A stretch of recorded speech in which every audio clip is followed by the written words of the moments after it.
कुंज बिहारी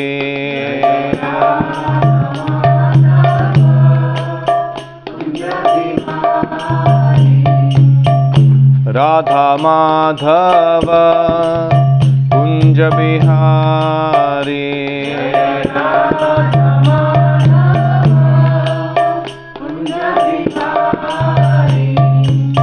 गोपी जना वल्लभ गिरिवरधारी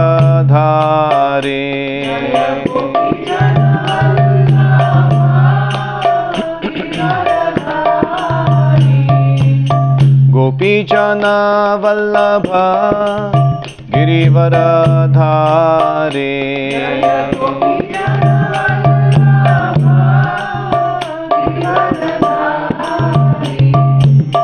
यशोदानंदन ब्रज जनरंजन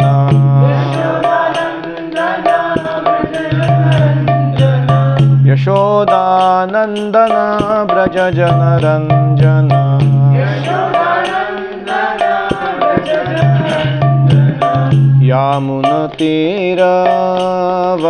यामुनतीरवनचारी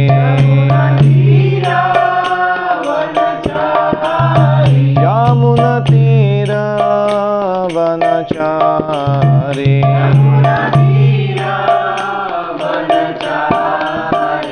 जय राधा माधव कुंज बिहारी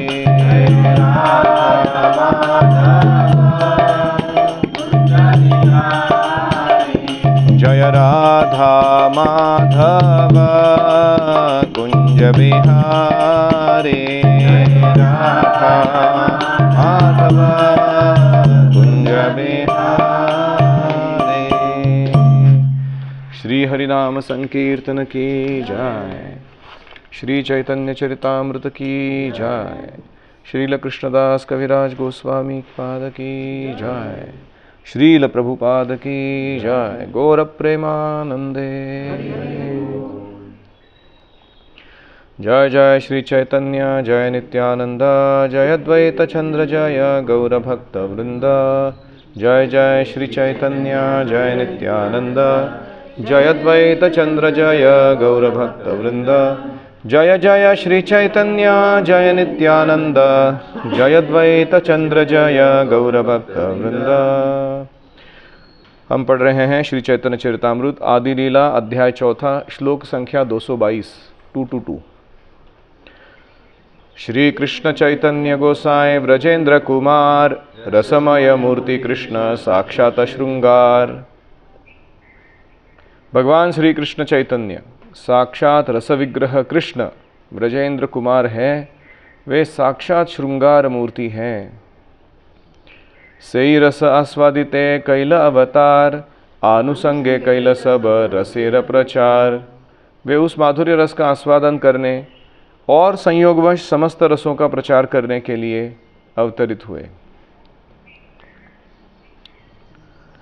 विश्वेशामनुरंजनेन जनयन्नानन्दमिन्दीवर श्रेणीशामलकोमलैरुपनयन् अङ्गैरनङ्गोत्सवम् स्वच्छन्दं व्रजसुन्दरीभिरभितः प्रत्यङ्गमालिङ्गिता शृङ्गारसखिमूर्तिमानिव मधौ मुग्धो हरे क्रीडति। ये है गीत गोविंद से। हे सखियों, जरा देखो ना किस तरह श्री कृष्ण वसंत ऋतु का आनंद ले रहे हैं। उनके प्रत्येक अंग का आलिंगन गोपियों द्वारा हो रहा है, जिससे वे साक्षात श्रृंगार मूर्ति प्रतीत हो रहे हैं। वे अपनी दिव्य लीलाओं से समस्त गोपियों एवं सारी सृष्टि को सुख प्रदान करते हैं। उन्होंने अपने कोमल श्याम वर्ण नील कमल सदृश भुजाओं एवं चरणों से कामदेव के लिए एक उत्सव की सृष्टि करा दी है। हरि ओम सहना भवतु सहनौ भुनक्तु सह वीर्यं करवावहै तेजस्विनावधीतमस्तु मा विद्विषावहै। ओम शांति शांति शांति। ॐ अज्ञानतिमिरान्धस्य ज्ञानाञ्जनशलाकया चक्षुरुन्मीलितं येन तस्मै श्रीगुरवे नमः। जय श्रीकृष्णचैतन्य प्रभु नित्यानन्द श्री अद्वैत गदाधर श्रीवासादि गौरभक्तवृन्द। हरे कृष्णा कृष्णा कृष्णा हरे हरे, हरे राम राम राम हरे हरे। हरि ओम तत्सत्।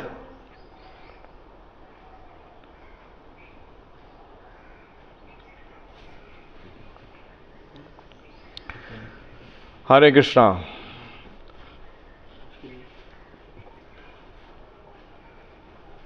Connect again.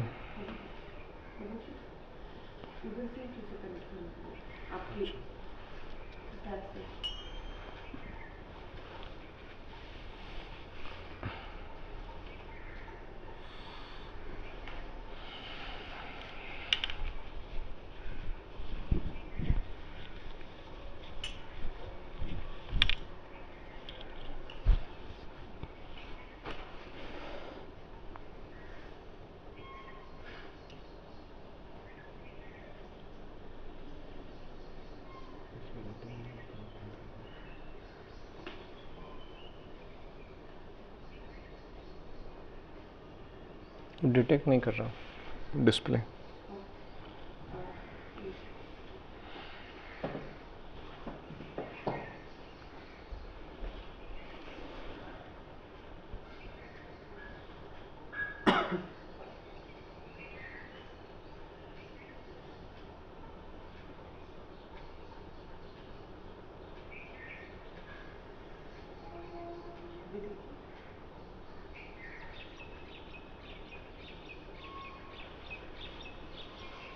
Should we switch on, switch off this again?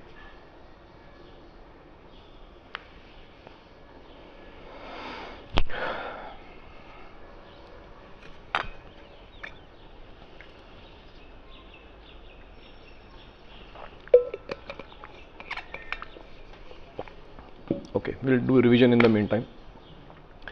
Chaitanya Mahaprabhu के आविर्भाव के 3 अंतरंग कारण बताइए। क्या है 3 शीर्षक? मधुरिमा, महिमा, सौख्यम। Very nice. महिमा मतलब राधा रानी के प्रेम की महिमा क्या है, या भक्ति का जो आनंद है उसकी महिमा क्या है, बहुत जानने के लिए आनंद। दूसरा मधुरिमा मतलब लीला है, उपासना से प्रवेश करने के लिए। हाँ, कृष्ण के नाम रूप गुण लीला जो है वो बड़े मधुर है और उनको चखना था भगवान को। मुझ में ऐसा क्या स्वीटनेस है जिसको अनुभव करके भक्त इतने संतुष्ट रहते हैं, वो मधुरिमा। तीसरा सौख्यम मतलब सुख प्रदान करने। हाँ, कौन सा सुख अनुभव होता है उनको, वो सुख मैं भी अनुभव करना चाहता हूँ। ठीक है, तो अभी तीसरा कारण चल रहा है कि कृष्ण जो भक्तों के सुख का कैसे आस्वादन करेंगे उसका विचार। तो शुरुआत की जा रही है ये बताकर कि कृष्ण कौन है। सारे रसों के भंडार है, स्रोत है और भोक्ता है। और ऐसे कृष्ण स्वयं ही रस है, रसो वही सह। तो हमारा मन जो है वो अनियंत्रित क्यों है? क्योंकि हमें रस की आस है। अलग अलग रूप से हमारा रस ढूंढने में लगा हुआ है मन। जब उसे पता चलता है कि वास्तविक रस क्या है और उसका आस्वादन कैसे करना है, तभी वो भक्ति की तरफ आकृष्ट होकर कृष्ण के चरणों में सेवा में लगेगा। नहीं तो हर दिन जब जो भी हम अलग अलग इंद्रिय तृप्ति के या मन को रिझाने के प्रयास करते हैं, वो एक ही हेतु से प्रेरित है कि हम वो रस का आस्वादन करना चाहते हैं। तो इसलिए जितना ये संबंध ज्ञान कि कृष्ण ही रस है और सारे जो हम खोज लगा रख के बैठे हुए हैं इतने पागल जैसे, वो कृष्ण में ही परिणत या समाप्त होती है वो खोज। ये जो व्यक्ति समझ पाएगा वही भक्ति के संबंध ज्ञान में दृढ़ होकर प्रैक्टिस जो है भक्ति का अभिधेय वो ढंग से पालन करने लगेगा। जिसको अभी तक ये कन्विक्शन नहीं आया है वो अभी भी कृष्ण भक्ति में आने के बाद भी बाहर के रसों के प्रति आकर्षित रहेगा और वो अलग अलग रूप से उनका अनुभव करते हुए माया के थपेड़े प्रक्षेपात्मिका आवरणात्मिका उसमें से उसको पेला जाएगा बहुत अच्छे से पिटाई करा जाएगी। और इस प्रकार उसका जो भौतिक अस्तित्व है वो संपुष्ट मतलब खत्म नहीं होगा, वो चलता ही रहेगा निरंतर, भक्त बनने के बाद भी चलता रहेगा। तो कृष्ण कौन है? साक्षात श्रृंगार।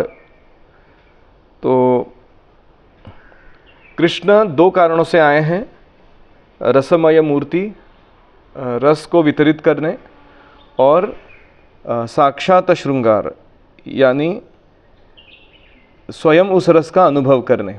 एक साथ दोनों काम कर रहे हैं, माधुर्य रस का आस्वादन कर रहे हैं और संयोगवश मतलब वो करते करते वो प्रचार भी कर रहे हैं। यही स्थिति हमारे भी भजन और प्रचार की होनी चाहिए। हम जो प्रचार कर रहे हैं वो हमारे भजन में जो हमें स्वाद आता है, रस आता है, उसका वितरण है। वो कोई एक्सट्रेनियस चीज़ नहीं कर रहे हम कि ये प्रचार है, क्या करे, करना पड़ता है, इतनी मेहनत होती है, इतना मैनेजमेंट करना पड़ता है, इतने लोगों के झमेले झेलने पड़ते हैं, है ना। तो ऐसा कोई प्रचार नहीं कर सकता। अगर आंतरिक रूप से वो खुश नहीं है अपने भक्ति का आस्वादन करके, वो ज़्यादा देर टिकेगा नहीं ऐसा व्यक्ति। तो स्वयं भजन के द्वारा भक्ति के रस को चखना, और जैसे ही वो क्या है, कृष्ण भक्ति रस भाविता मति ही, वो जो चेतना है वो रस से ओवरफ्लो होगी, तो ओवरफ्लो क्या है, वो प्रचार है वो पूरा भरपूर है, वो अंदर है उसके, और वो इतना है कि वो अभी बांटना चाहता है दूसरों को। इस तरीके का जो प्रचार है, जो उसमें आचरण या भजन और प्रचार यानी दूसरों को शिक्षा देना या सुविधा देना, ये साथ साथ चल रहा है, ये सर्वोत्तम जीवन है कृष्ण भावनामृत आंदोलन में, और ये हमें महापुरुष से स्वयं सीखना चाहिए। तो कृष्ण श्रृंगार की मूर्ति क्यों प्रतीत होते हैं? पहले तो श्रृंगार रस ये सारे रसों का श्रेष्ठ रस है। जैसे Alphonso mango is the best of all fruits. क्यों? क्योंकि उसके जैसा स्वाद किधर नहीं। ऐसे ही श्रृंगार रस जो है उसमें सारे बाकी रस अंतर्निहित है। शांति दास्य साख्य वात्सल्य, हमने पहले भी देखा था कि गोपियाँ मेरी सखी, मेरी सहायिका, मेरी दासी, मेरी एडमायरर्स, आदरयुक्त फैंस, फैन फॉलोइंग जिसको कहेंगे, और मेरी प्रेयसियाँ हैं, ऐसे कृष्ण खुद कह रहे हैं। मतलब वो सारे रसों का आस्वादन करा पा रही है भगवान को। और इसीलिए श्रृंगार रस जो है वो सारे रसों की पराकाष्ठा है, सर्वोत्तम रस है। जय जयोज्वल रस सर्वरस सार, परकीया भावे जहाँ ब्रजेते प्रचार। तो वही उज्ज्वल रस, समर्पयितुम उन्नत उज्ज्वल रसाम सुभक्ति श्रियम, वही हमें समर्पित करने के लिए चैतन्य महाप्रभु आए हैं। देखो हम कितने भाग्यशाली हैं और दुर्भाग्यशाली भी है। मतलब भाग्यशाली इसलिए है कि हमारे जैसे गए गुजरे लोगों को इतना ऊंचा चीज़ केवल श्रद्धा के मूल्य पर फ्री में बांटने के लिए भगवान आए हैं, और दुर्भाग्य यह है कि इतना ऊंचा चीज़ मिलने के बाद भी हम उसका पूरा लाभ नहीं उठा रहे So simultaneous fortune and misfortune that is going on. तो श्री कृष्ण चैतन्य गोसाई रसे रसदन, अशेष विशेष कैल रस आस्वादन। भगवान श्री कृष्ण चैतन्य रस के धाम हैं। उन्होंने स्वयं रस की माधुरता का आस्वादन अनंत विधियों से किया। तो कोई कहेगा एक दो तीन विधि बता दो ना, रस का आस्वादन कैसे करते हैं। जैसे गन्ने का जूस पीना है तो उसका आस्वादन करने का तरीका है, उसको एक कांच के गिलास में डाल के थोड़ा नींबू निचोड़ के जिंजर डाल के पिया जाता है। तो ऐसे ही तो भक्ति रस का जो वर्णन चल रहा है, आस्वादन कैसे करते हैं। तो सबसे पहला आस्वादन है नाम संकीर्तन। नाम संकीर्तन ही वह विधि है जिससे हम ये आस्वादन कर सकते हैं। जैसे गिव पीस अ चांस बोलते हैं ना लोग, वैसे जपा के टाइम हमको बोलना चाहिए कि गिव रसा अ चांस गिव रसा अ चांस। ऐसा झिक करके मर के वैतागवाड़ी ऐसा जब मत करो, गिव रसा अ चांस।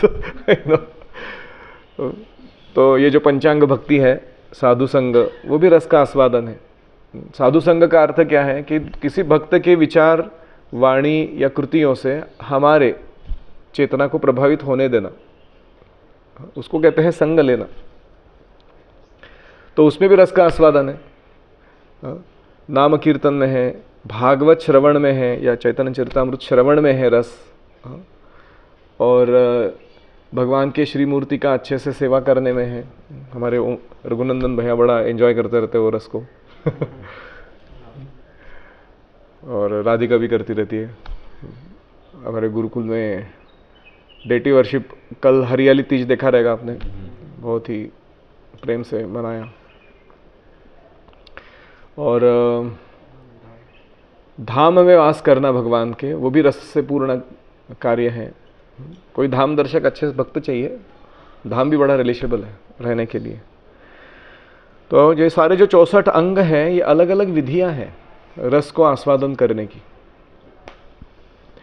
तो ये रस आस्वादन तभी हो पाएगा जब हम उस कार्य में श्रद्धापूर्वक, यानी अटेंशन एंड सबमिशन, ध्यान और विनम्रता से भाग लेंगे, तो वो रस का आस्वादन हमें होगा।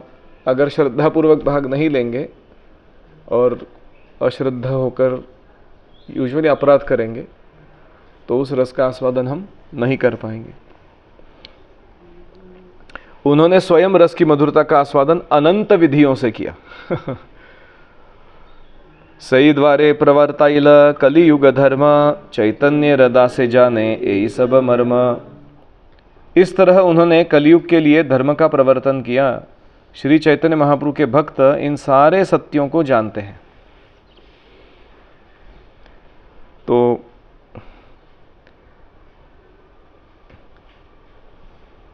खुद आनंद लेना भक्ति का और आकर्षक ढंग से प्रचार करना, जिसके द्वारा दूसरे लोग भी भक्ति का आनंद ले सके, इसका prototype, best example Chaitanya Mahaprabhu है। हमारे हीरो है वो प्रचारकों के। और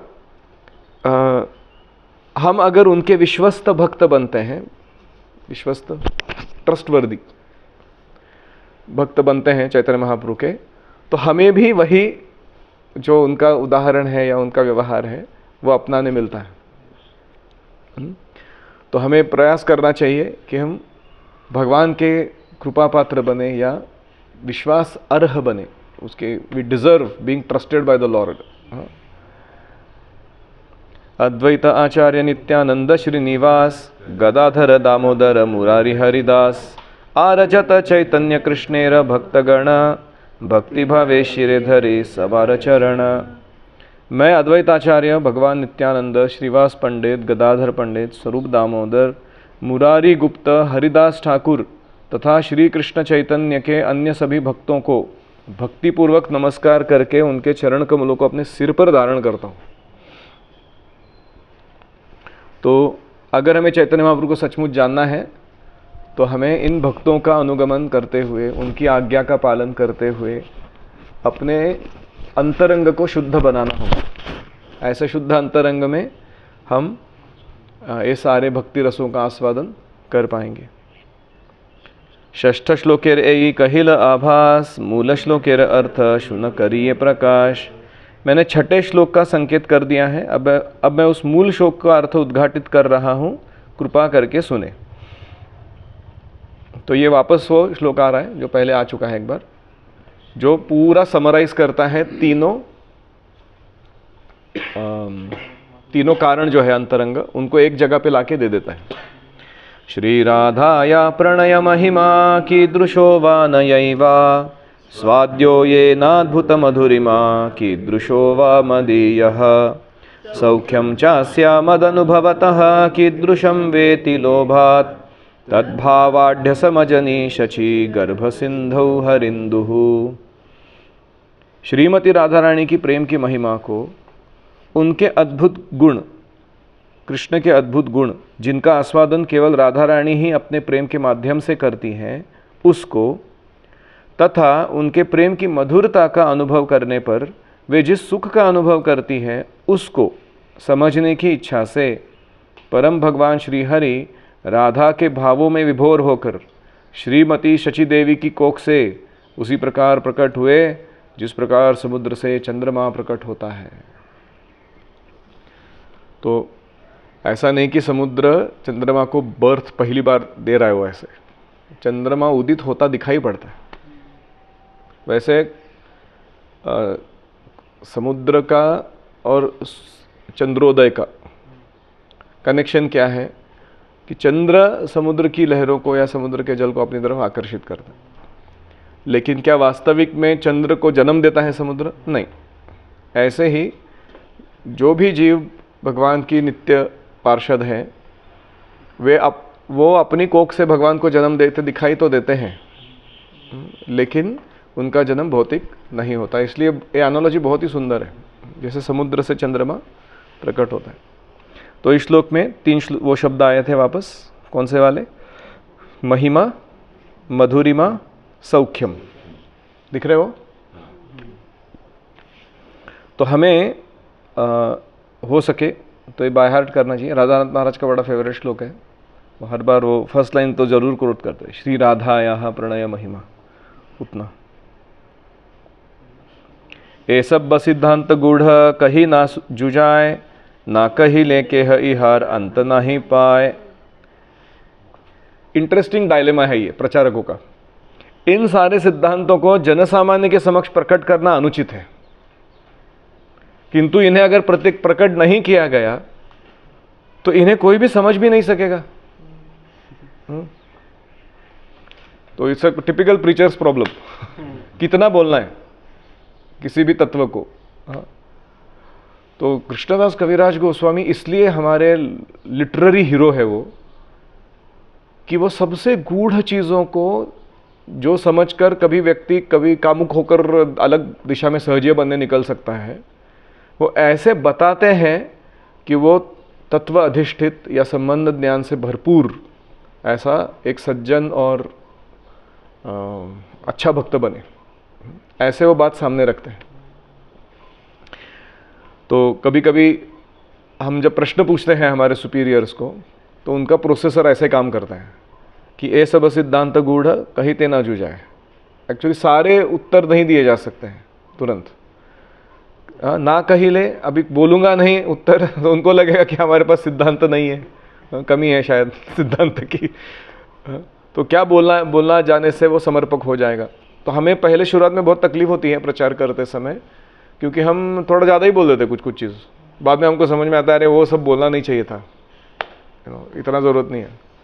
जैसे किसी ने मेरे को पूछा था भगवद्गीता और भागवतम में क्या अंतर है, मैंने जवाब दिया कि Bhagavad Gita teaches you how to live, Bhagavatam teaches you how to die.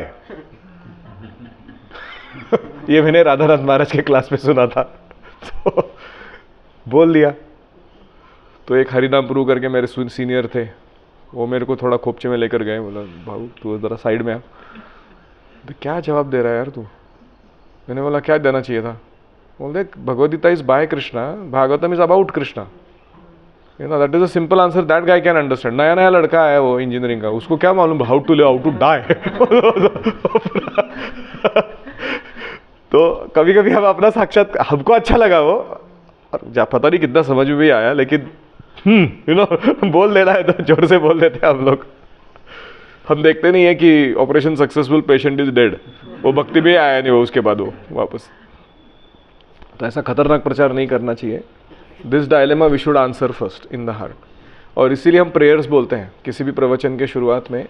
Prayers क्या होती है कि एक हाथ में वो ट्रांसेंडेंस का चरण पकड़े हुए भगवान के बैठा हुआ है आदमी, और दूसरे हाथ में अपना ऑडियंस का पल्स लेके बैठा हुआ है। नाड़ी परीक्षा होता है ना वैसा, कि कितना कंटेंट डाउनलोड करने से इसका मतलब बीमारी ठीक हो जाएगा इसका। तो वो बैलेंस, वो प्रेयर प्रदान करता है। वो हमारे मुख से ऐसी चीज़ें बोलते हैं हम जो अनुरूप है और वो श्रोतृ वृंद के लिए पालन करने या आस्वादन करने योग्य है। तो अतएव कही किछु करिया निगूढ़, बुझिबे रसिक भक्त ना बुझिए मूढ़। इसलिए मैं केवल उनका सार ही प्रकट करूंगा, इन सारे तत्वों का सार बताऊंगा मैं, जिससे रसिक भक्त तो इन्हें समझ लेंगे, किंतु जो मूर्ख है वह समझ नहीं सकेंगे।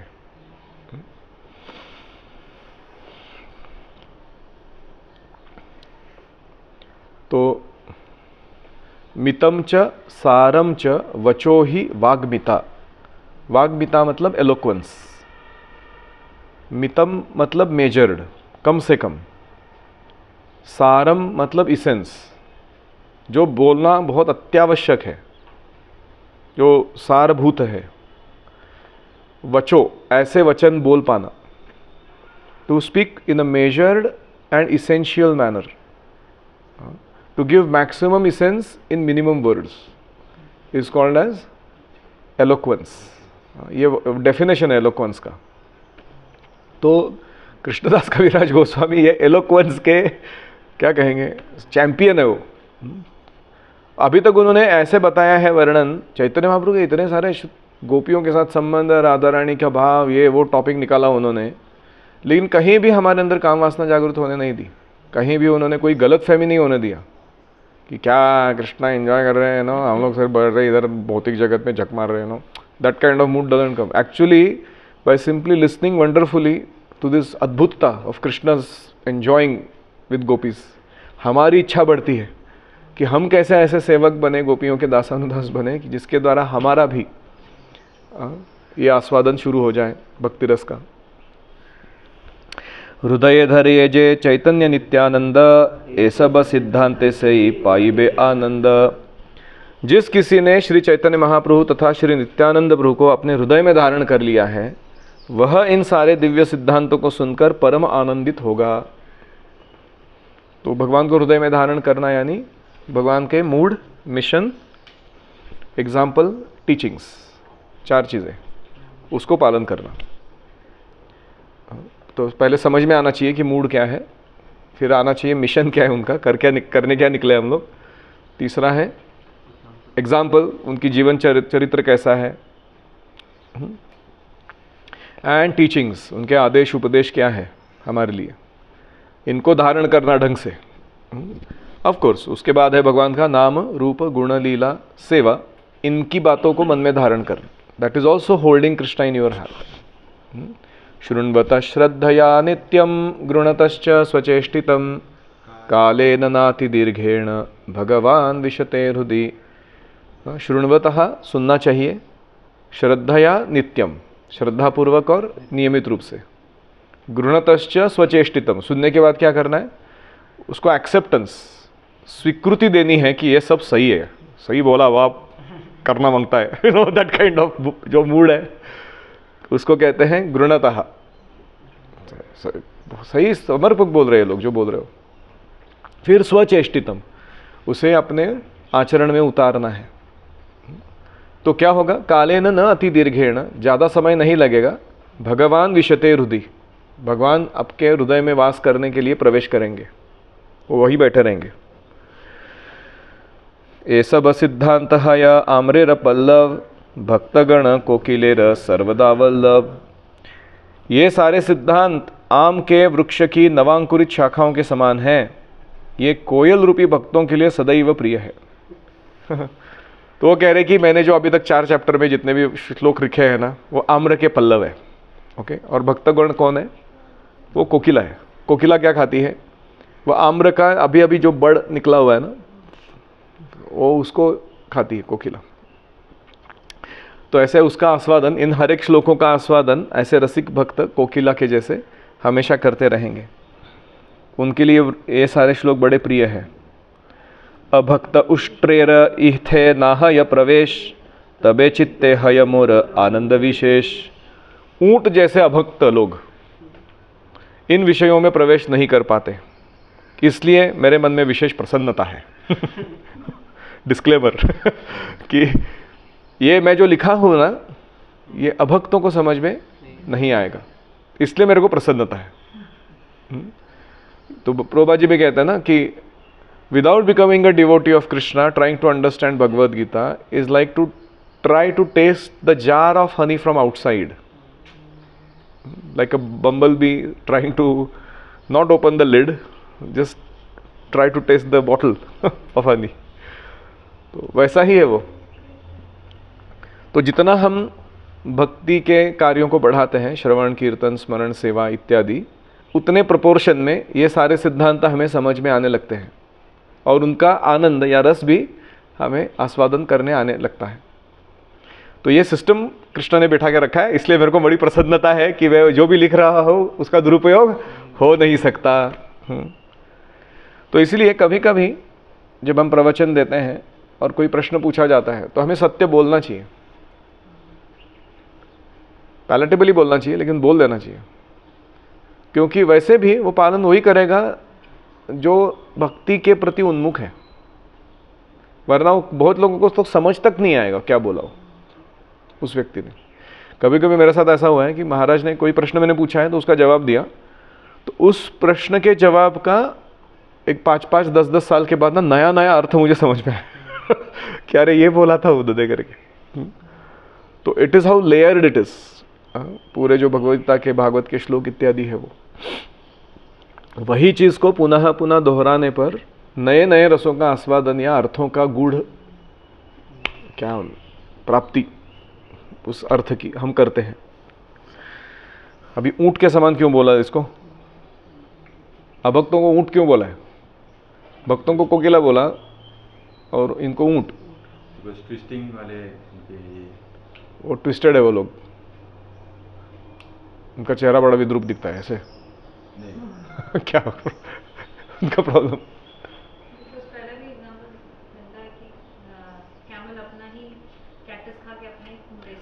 कैक्टस के थॉर्न्स खाते हुए वो अपनी जीवा को काट लेता है, पैलेट वगैरह पार्ट्स को सारे, वहाँ से खून बहता है और वो कैक्टस के जूस में अपना खून का जो ये है वो मिक्स करके उसका स्वाद उसको बहुत अच्छा लगता है वो। तो अभक्तों को ऊंट क्यों कहा गया है? हमारी अस्तित्व का सार है हमारी प्राण शक्ति या हमारी चेतना। अभक्त लोग इसको मैथुन कार्य में या भौतिक चीज़ों की प्राप्ति में या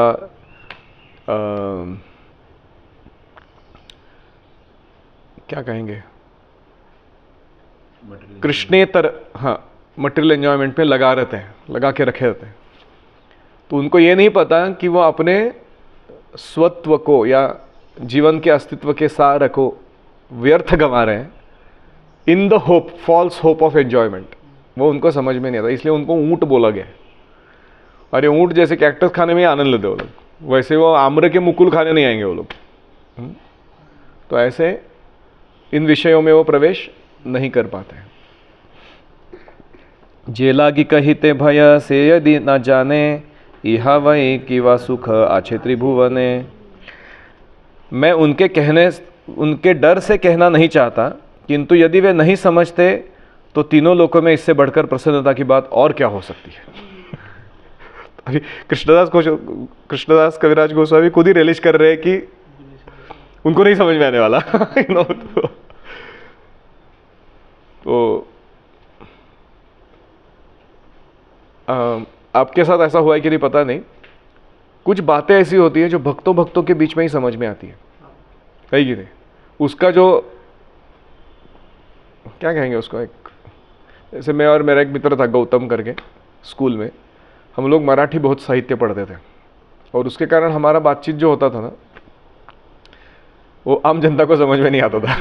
शुद्ध मराठी और अलग अलग कविता या गीत लेखों का आस्वादन करने की जो बातें होती थी, तो हम कभी कभी कुछ जोक्स मारते थे किसी का संभाषण में, वो किसी को जोक समझ में ही नहीं आता था और फिर हम एक दूसरे की तरफ हंसते थे बोलते थे हरी बोल। तो ऐसे भक्तों के बीच में जो भक्ति के सार या तत्व का वर्णन चल रहा है या उसके कारण जो विनोद निर्माण हो रहे हैं उसका आस्वादन वो भक्त लोग ही कर सकते हैं। कृष्णदास का सुखदेव गोस्वामी जब कहते हैं कि श्वविड वराह उष्ट्रखरैः पुरुष संस्तुतः पुरुषः पशुः न यत्कर्ण कथो पथोपेतो जातु नाम गदाग्रजः। वो कह रहे हैं कि जिनके कानों के होल्स में कभी कृष्ण कथा घुसती नहीं, ऐसे लोग कौन हैं? श्वविड, वराह, उष्ट्र और खर, ये 4 टाइप के लोग हैं वो। श्वविड मतलब टट्टी खाने वाला, यानी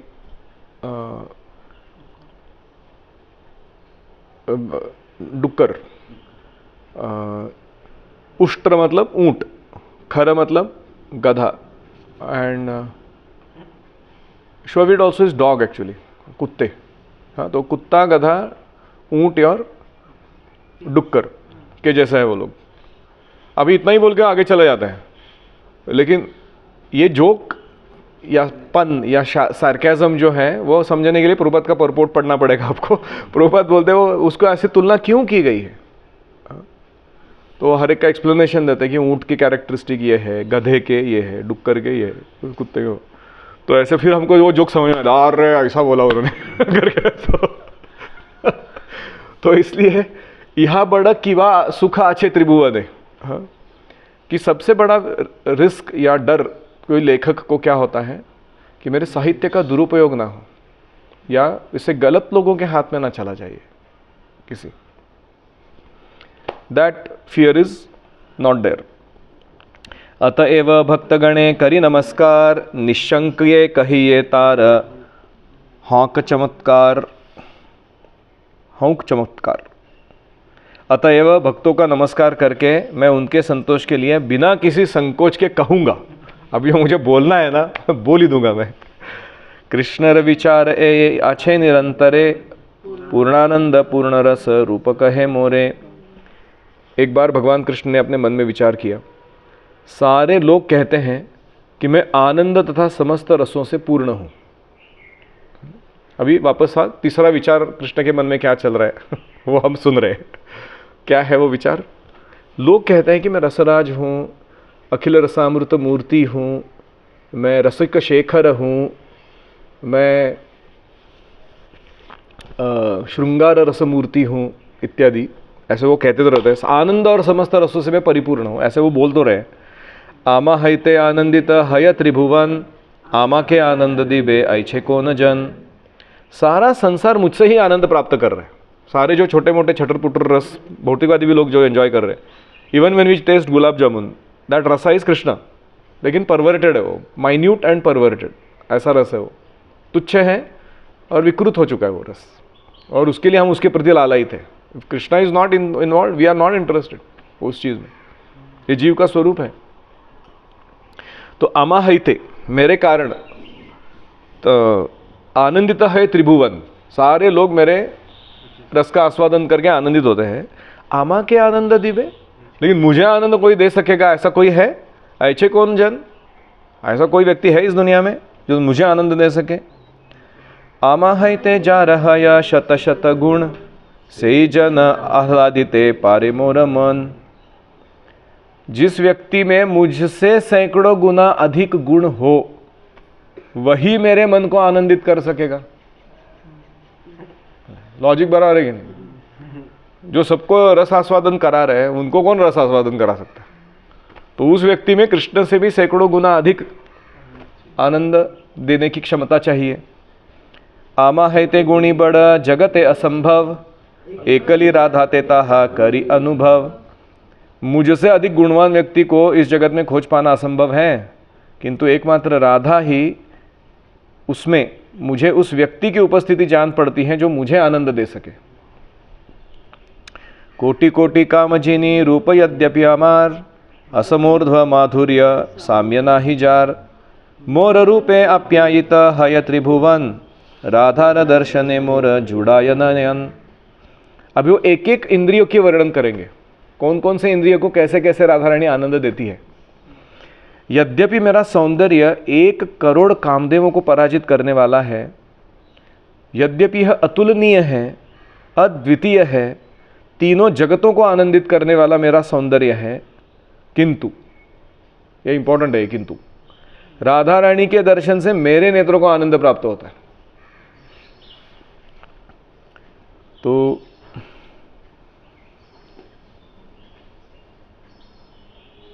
अभी सुंदरता के मामले में ऐसे कहते हैं कि एक बार कृष्ण जो है सुबह सुबह उठ के गाय का दूध निकालने में गौशाला में पहुंच गए और जाते रास्ते पर उनको राधा रानी के दर्शन हो गए। तो वो इतने भावमुग्ध हो गए कि उधर जाके पूरा बिविल्डर्ड कंडीशन में instead of milking a cow he was milking a bull. तो वो उनको ये भी समझ में नहीं आ रहा कि मैं क्या कर रहा हूँ। बैल से दूध निकालने का प्रयास करने लगे। तो इसको बोलते हैं मुग्धता, पागलपन। कितना सौंदर्य होना चाहिए राधा रानी का। तो ये था दर्शन, आइज। मोर वंशी गीते आकर्षये त्रिभुवन, राधार वचने हरे अमर श्रवण। मेरी दिव्य बांसुरी की ध्वनि तीनों लोगों को आकर्षित करती है। वो हमने सुना है वेणु गीत, भागवतम में पूरा वर्णन है कि कैसे यमुना जो बह रही है वो रुक जाती है। जो चलायमान सारे जीव हैं, जैसे गाय है, बछड़े हैं, वो सब स्तब्ध हो जाते हैं। यहाँ तक कि वो बछड़े ने गाय का थन पकड़ा हुआ है मुंह में, वो लेकिन वो पी नहीं रहा हो, वो दोनों माँ बेटे बैठ के वो कृष्ण की वेणु सुन रहे। इतना उनका एब्जॉर्प्शन है कृष्ण की वेणु के अंदर। किंतु मेरे कान, ये किंतु इंपॉर्टेंट है, मेरे कान श्रीमती राधा रानी के मधुर शब्दों से मुग्ध हो जाते हैं। तो जब राधा रानी बोलती हैं तो कृष्ण के कर्णों को आनंद मिलता है। यहां तक कि राधा रानी डांट लगाती है तो भी आनंद होता है। ऐसा नहीं कि वो मधुर वचन बोल रही है, वो भर्त्सना कर रही है तो भी कृष्ण को आनंद होता है। इसीलिए वही भाव में वो कहती है ना, चैतन्य महाप्रभु कह रहे हैं कि आश्लिष्यवा पादरताम पिदष्टुमाम अदर्शनान मर्महताम करोत्वा यथा तथा वा विदधातु लंपटो। वो गाली है ना भगवान को दिया हुआ, मत प्राणनाथस्तु सएव ना परा। तो ये जो भर्त्सना है राधा रानी के द्वारा की गई वो भी भगवान को अति प्रिय है। यद्यपि आमार गंधे जगत सुगंध, मोर चित्त प्राण हरे राधा अंग गंध। यद्यपि मेरा शरीर संपूर्ण सृष्टि को सुगंध प्रदान करता है, किंतु राधा रानी के अंगों की सुगंध ही मेरे मन तथा हृदय को मोहित कर देती है। ये जगन्नाथाष्टकम में आता है ना,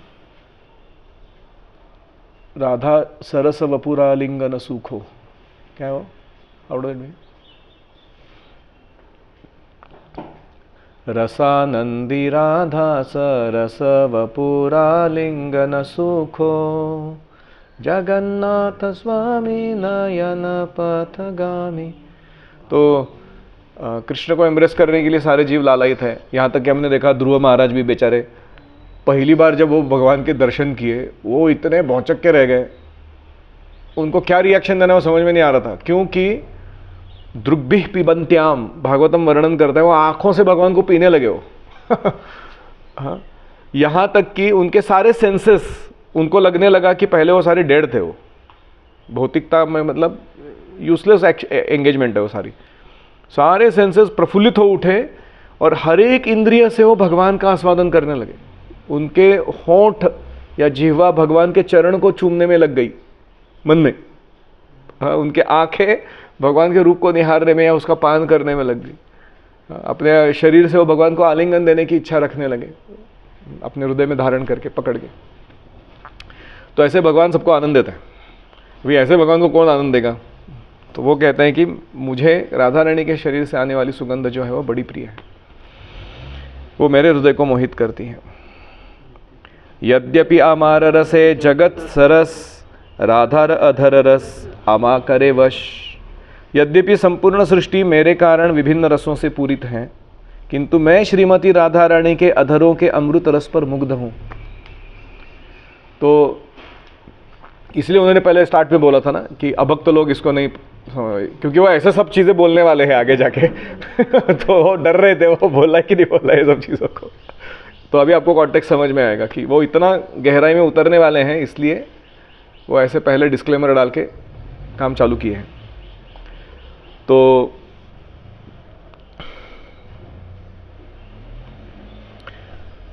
गोपियाँ वो वेणु वादन को देख कर ना बड़ी जेलसी फील करती हो, क्या ये वेणु है, ये इसके शयन का स्थान कृष्ण के गुलाबी गुलाबी हाथ है, हाँ, बेड, वो उसको अपने राइवल के रूप में देख रही हो, मानो कोई गोपी हो ऐसे, कृष्ण के सुंदर कोमल हाथ जो है इसका शयन का स्थान है, और इसके चरण कमलों के बाजू से भगवान ही उसको चरण दबा रहे उसके वो कहती है, और ऊपर से ये कभी जग भी जाए या कुछ मोशन करने की इच्छा भी करे तो निरंतर भगवान के अधरामृत को आस्वादन कर रही हो, उसका अस्तित्व ही उस पर टिका हुआ है पूरा का पूरा। बोले क्या ऐसा इसको क्या इसने सुकृति किया रहेगा ऐसा कि जिसके कारण इसको ये सब सौभाग्य मिल रहा है, हम लोग ऐसा क्यों नहीं है ऐसे वो गोपियां चर्चा करती। तो यह है कृष्ण का अधरामृत और उसका वर्णन। और जो कृष्ण का रासलीला के दौरान श्रीमती राधारानी का आलिंगन चुंबन इत्यादि करते हैं, उसके दौरान जो भावना है उनके हृदय में वो ऐसी है कि उन्हें पूर्ण विश्व के जितने भी जैसे वैकुंठ का धन हो या ऐश्वर्य हो, यहाँ तक कि गोपियों का जो भी उनको सुख देने का क्षमता है वो उनको मतलब तुच्छ लगने लगता है। वो अकेली राधारानी को लेकर एकांत में जाते हैं, ये सबको छोड़कर। तो ये क्या दर्शाता है कि केवल राधा रानी ही कृष्ण को आनंद पूर्ण रूप से दे सकती। यद्यपि आमार स्पर्श कोटिंदु शीतल, राधिका स्पर्शे आमा करे सुशीतल। यद्यपि मेरा स्पर्श 1 करोड़ चंद्रमाओं से भी शीतल है, किंतु मैं श्रीमती राधिका के स्पर्श से शीतल हो उठता हूँ। तो ऐसे संस्कृत में कहते हैं चंद्रचंदन योर मध्य शीतला साधु संगति ही, कि चंद्र शीतल है, चंदन शीतल है, उनसे भी बढ़कर शीतलता कौन प्रदान करता है? साधु संगति प्रदान करती है। जो हृदय में संसार दावा नललीढ़ लोक पूरा हम लोग झुलस रहे हैं काम वासना की अग्नि में, भौतिकता की तपती हुई आग में, उसको शांत करते हैं साधु का संग यानी उनके वचन मेनली, इसलिए उनको उनसे भी चंद्र या चंदन से शीतल कहा गया। तव कथामृतम तप्त जीवनम कविभिरीडितम कल्मषापहम श्रवण मंगलम श्रीमदाततम भुवि गृणंती ये भूरिदा जना। भगवान के भक्तों को, प्रचारकों को सबसे मैग्नानिमस, महावदन्य नहीं कहेंगे लेकिन कम से कम वदान्य कहेंगे, ऐसे जीव माना गया है, क्योंकि वो हमारे जीवन में आकर ऐसे चीज़ों को बोलकर जाते हैं जिससे आत्मा तृप्त हो उठती है। हमको लगता है बस इसके आगे कोई भौतिकता का सरोकार नहीं मेरे को। If you here Prabhupada classes it is like that, how Prabhupada speaks.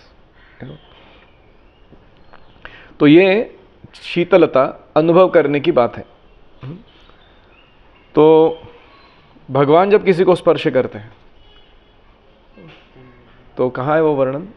अगुरु चंदन और गुलाब जल अगर मिश्रित किए जाए, उसकी जो सुगंध रहेगी वो कृष्ण के हाथ की सुगंध है, और उनके स्पर्श मात्र से व्यक्ति पूरा शांत चित्त हो जाता है। एक अमोघ करके व्यक्ति थे, सर्वम भट्टाचार्य के जमाई थे, शाठी, उनके डॉटर का पति, और ये बड़े द्वेष करते थे चैतन्य महाप्रभु से। उनको लगता था कि लोग इनको फालतू में भाव दे रहे हैं, हम ब्राह्मण जाति के हैं, हमको भाव देना चाहिए वगैरह वगैरह। तो एक बार महाप्रभु को बुलाया जाता है सर्वम भट्टाचार्य के घर पर, और उनको बहुत सुंदर भोजन परोसा जाता है। वो आनंद से सर्वम भट्टाचार्य उनके पत्नी के हाथ का बना भोजन स्वीकार करते हैं। तो उधर अमोघ आता है, वो बहुत निंदा करते हैं भगवान की। तो सर्वम भट्टाचार्य इतना गुस्सा हो जाते हैं, वो बोलते हैं कि मेरी बेटी विधवा हो जाए इतने गुस्से में आते हैं। उनकी पत्नी भी छाती पीट कर रोने लगती है कि हमारे घर हमने भगवान को आमंत्रित किया था और ये मूर्ख हमारा जमाई, इसने सारा अपराध कर बैठा है। तो उसके बाद अमोघ को कॉलरा हो जाता है। वो कॉलरा के कारण इतना पीड़ित रहता है, बहुत सारे इलाज होने पर भी ठीक नहीं होता। तो एक दिन वो ऐसे ही मृत्यु के कगार पर तड़पता रहता है। उस समय भगवान चैतन्य महाप्रभु उसके पास जाते हैं और अपना कोमल हाथ उसके छाती पर रखते हैं और उसको कहते हैं, अमोघ तुम्हें कितने सुंदर ब्राह्मण हो। और ब्राह्मण का हृदय जो होता है ना, वो बहुत क्षमाशील होता है, उसमें कोई ईर्ष्या या द्वेष का स्थान नहीं होता। ये कैसी प्रवृत्ति तुमने धारण कर रखी है अन्यों के प्रति, इसको त्याग दो और कृष्ण प्रेम का आस्वादन करो। तो उसके बाद अमोघ पूरा ठीक हो जाता है, उसका कॉलरा खत्म और उसके हृदय में कृष्ण भक्ति प्रेम संचारित हो जाता है। ये देख के सार्वभौम भट्टाचार्य और भी आश्चर्य करने लगता है, इतने बड़े अपराधी को भगवान ने ऐसी कृपा दे दी क्योंकि वो मेरे से संबंधित था। हाँ? तो वो जो स्पर्श है भगवान का, वो बड़ा नरिशिंग है सबके लिए। तो राधा रानी का स्पर्श कैसा है? वो कृष्ण के जो विरह की अग्नि है उसको शांत कराता है, इसलिए वो कृष्ण को भी आनंद देता है। I think I am going overboard, my time is gone already. हम अगले टाइम देखते हैं, अगले time. Will just conclude with this verse. एमत जगतेर सुखे आमी हेतु राधिकार रूप गुण आमार जीवातु। इस तरह यद्यपि मैं संपूर्ण जगत के सुख का उद्गम हूँ, किंतु श्री राधिका के सौंदर्य एवं गुण मेरे जीवन और आत्मा है। तो ये काइंड ऑफ समरी है अभी तक जो हमने चर्चा की। सौख्यम का वर्णन चल रहा है कौन कृष्ण को सुख दे सकता है। ओम हरे कृष्णा कृष्णा कृष्णा हरे हरे, हरे राम राम राम हरे हरे। हरि ओम तत्सत। श्रील प्रभुपाद की जय।